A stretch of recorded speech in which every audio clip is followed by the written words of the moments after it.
Hey guys, today I've got a really cool deadlift routine to show you. Now keep in mind, deadlifts are not my strong point at all. I've never been strong at these, so I actually just started doing deadlifts in my older years. I say older, I probably started doing them in my early 40s. I'm 45 now, but I want to take you through this routine real quick, and I think you'll like this. I think you'll want to try this.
All right, so deadlifts are done. Let's chat about this, all right?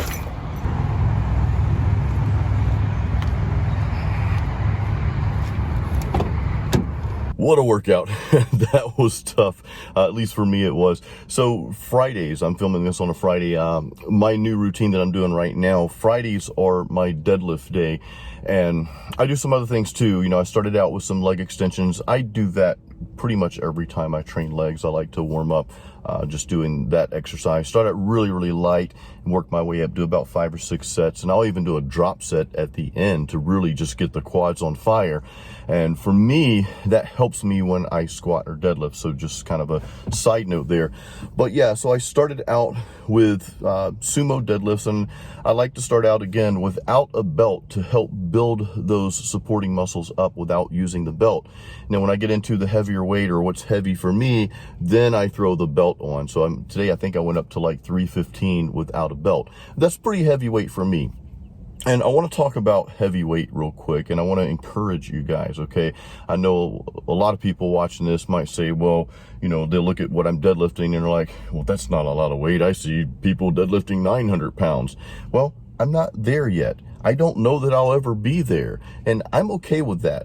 my point is do the best that you can do. Okay, that's what this is all about. That's what weight training is all about. It's not you against someone else. It's not someone else can lift double what you can. Look, a lot of people are stronger than me. A lot of people are bigger than me. A lot of people are more ripped. That's okay. Good for them.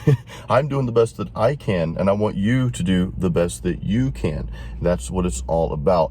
So anyway, kind of back to the routine. I wanted to throw that in because what I just said, what I just talked about is extremely important, okay?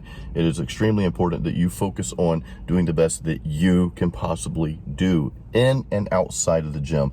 Don't compare yourself to someone else. I know I talk about that a lot on my videos, but I just think it's crucial that you understand that you should not compare yourself to other people. Just focus on doing the best that you can do and being the best person that you can be. All right, so I started out with sumo deadlifts, and I don't even know if I'm doing this correctly in the sense that a lot of guys do sumo. I don't know. I like to train how it feels comfortable to me. And I think all of our bodies are a little bit different. So where somebody might say, well, that's not the correct way. Well, it feels good to me and I feel the right muscles working. So that's the way I do them. Anyway, so sumo deads, I just started doing these like 2 or 3 weeks ago, after doing conventional deadlifts for the past few years. Again, I started deadlifting really, I think, maybe my late 30s, early 40s, something like that. But I didn't really deadlift in my younger years. And that's a mistake that I made. That's a mistake. If I could go back in time, I would have started out with more of a powerlifting style. Then I would have merged into more of the sculpting and shaping and that sort of thing. But anyway, sumo, or with my feet spread apart and grabbing the bar between my feet there, that feels more comfortable to my stature, to the way I'm built. And of course I've got a little bit more power. I know some people can do more on conventional deadlift than they can on the sumo deadlift. Again, it's really an individual thing. It depends on how your body is built. So you have to understand that. But I feel comfortable doing those. It feels good in the sense that, I'm working the muscles again that I feel that need to be working there. So I start out with that, working a way up to a good weight. Now, what I will do, and you saw this at the end, my very last set, I did, and I got pretty sloppy there because it was just touch and go, 15 reps with a lighter weight. I did do a conventional deadlift on that. You saw that, okay? And the reason I did that at the end is because I don't want to lose touch with that style, okay?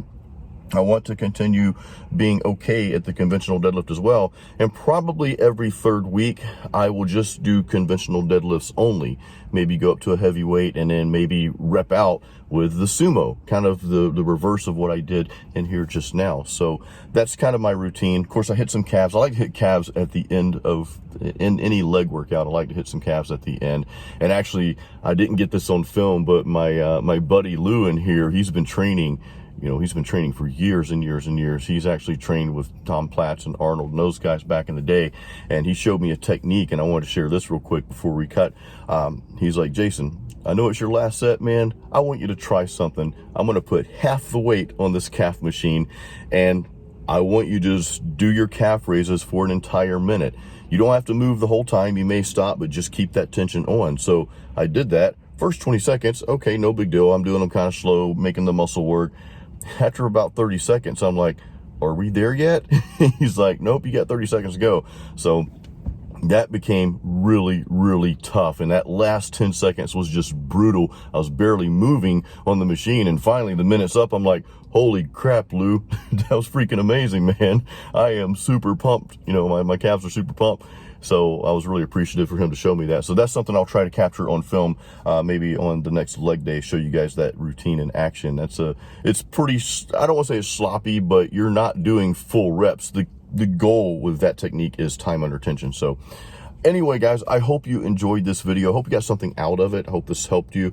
And I hope some of the things I said, after the fact really helps you as well. Again, I want to encourage you guys. I want to always encourage you guys to make the focus about being your best, not what you see on YouTube or Instagram or TikTok or any of these other places. Just focus on being the best person you can be in and outside of the gym. Leave a comment if you have any questions, or let me know if this video helped you. I would appreciate that. Don't forget to give this video a thumbs up up and subscribe, all that good stuff. I've also got some cool links in the description of this video. Got some discounts, some special discounts on certain supplements, and my programs. A link to my programs are there in my shop as well, so check those out. Guys, I will see you on the next video.